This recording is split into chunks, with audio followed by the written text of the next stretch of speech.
Buenos días, hoy te voy a mostrar cómo poner la alarma en tu Samsung Galaxy M22.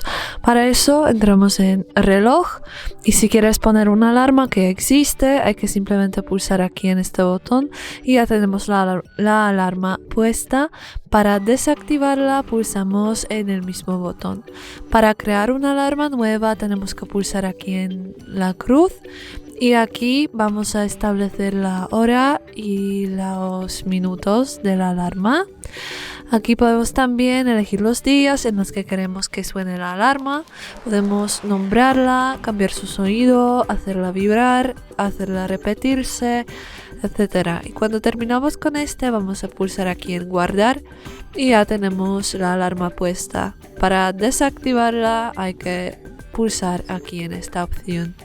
Y es todo. Muchas gracias por ver el vídeo, te invito a dejar un like, comentar y suscribirte a nuestro canal.